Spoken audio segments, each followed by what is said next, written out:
Where do you do your creative work? Does the beginning, middle, and end of your creative process all occur in the same place? Who sees your work throughout that process? Those are the questions that we're going to explore today as I share with you the 4 spaces of creative work that one person in particular, Andy J. Pizza, host of the Creative Pep Talk podcast, recommends that you consider. This addressing of the where of your creative work was the subject of episode number 356, which I encourage you to listen to. Here I'll sketch out some of the big ideas from that episode and share how I'm applying them to my creative work. The work that shows up on this YouTube channel in the form of sketched videos, and the work that I do inside of Verbal to Visual where I teach this skill of visual note-taking. The first creative space, where this whole process gets started, is inner space. Andy calls this deep space, but I prefer inner because this is where you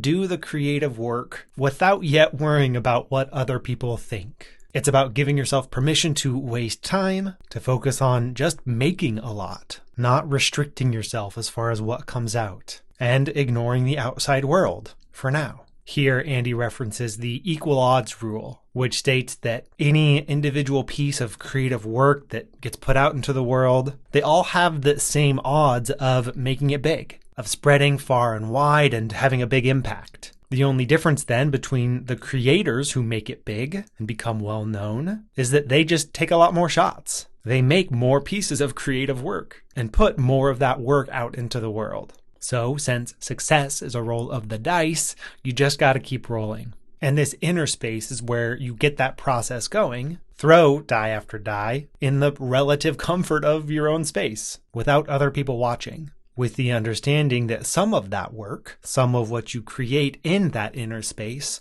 will make it to the next stage of this process. You pull the best bits into the next space. But in order for those best bits to be good, and maybe some of them even great, you've simply got to make a lot of things within this inner space. That's why this is the most essential space that you need to carve out for yourself. And as I was listening to this episode and reflecting on this first space, I realized that I didn't have a great spot for it within my creative workflow. I think I tended to jump too quickly to the next spaces. So I decided to establish this space at the very beginning of my day. During my first work session, I roll out some fresh poster paper onto my desk and do as much thinking and sketching and writing as I can throughout the course of about an hour, focusing primarily on ideas for future videos, as well as upcoming workshops or other community events that occur inside of Verbal to Visual. I keep this work analog. I haven't opened email yet. I haven't let any other voices, any other demands into my head yet, which for me feels like a good place to start this creative process.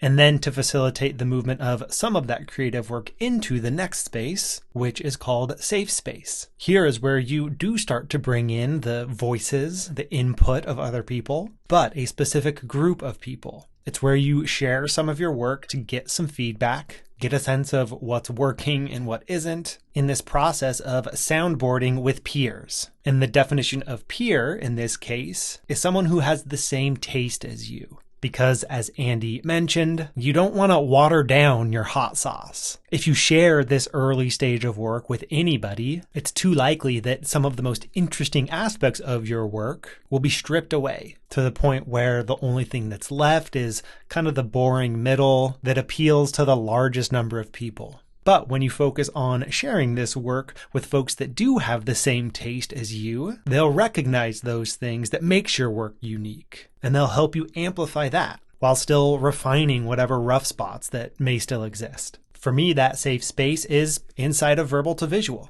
a space that I created for visual thinkers, folks that enjoy sketching out ideas and working more visually. And it's within that space that I'm able to develop the resources that I create alongside real people. That's what happens in the weekly workshops that I host, and also whenever I'm developing a new course, or even when I just want some feedback on a video that I'm working on. And that's not just a safe space for me, it's for anybody who's developing these skills, who wants to share their latest sketch notes and get some feedback on how to make them better. And even these ideas that I'm sketching out now came from a sketchnoting challenge that I recently hosted, where we all had the opportunity to sketchnote the same source material, this episode of Creative Pep Talk. So that's my safe space, and could also be yours if you'd like to connect with other visual thinkers. And from there, some of that work that you share within the safe space makes it to the next one, the give and take space. Here you move your work a little bit more into the light, into a more public space. The example here that Andy shared is comedians who will workshop their latest bits in front of a live audience, where the purpose is to test out the material, ideally in real time and in front of real people. This is where you get an even better sense of what's working and what isn't, in a space where you're no longer amongst just your peers, and you get more of an outside perspective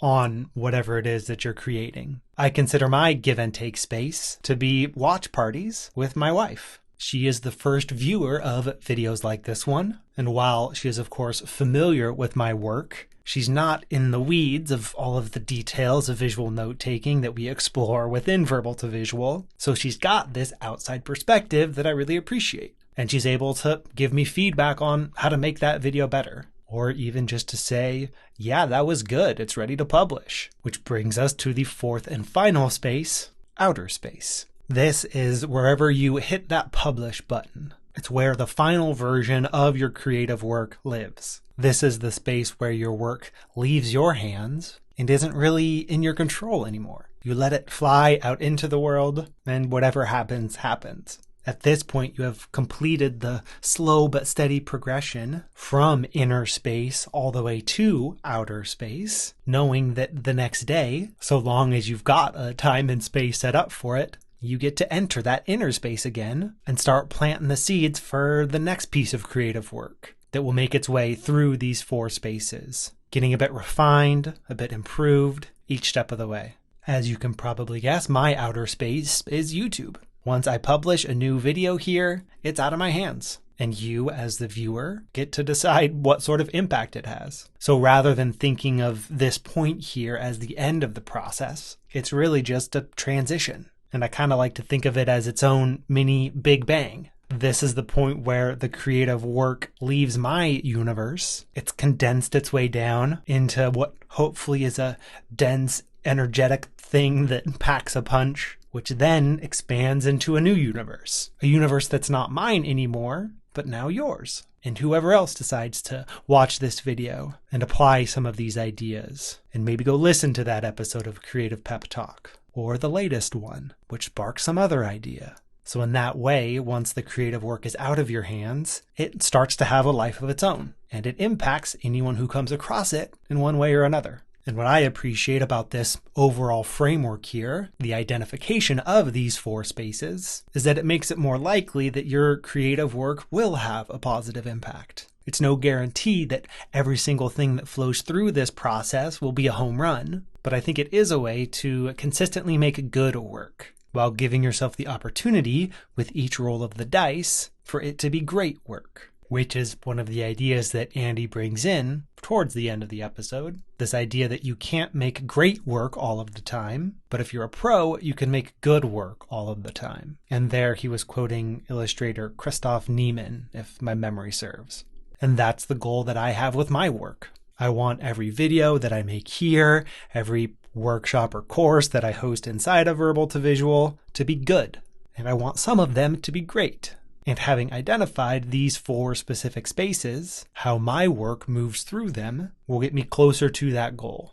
And I hope that you have enjoyed exploring these ideas with me and thinking about the spaces where your creative work lives, where your creative work grows. If you would like visual note-taking to be a part of that work, then do check out what's going on inside of Verbal to Visual, where you'll find courses to get you up and running if this is a new skill to you. And then, as I mentioned, space for you to share your work and get feedback inside that community platform and during those live weekly events, if you can make it. And I think you'll be impressed by the people that you meet there. Folks from all over the globe and all sorts of different professions who share the common taste of thinking and working visually. If that sounds like a space that you would enjoy spending time in, you can learn more and sign up at verbaltovisual.com. I wish you luck establishing these 4 spaces for yourself and taking your creative work through them, and I look forward to sharing more ideas with you next time. Till then.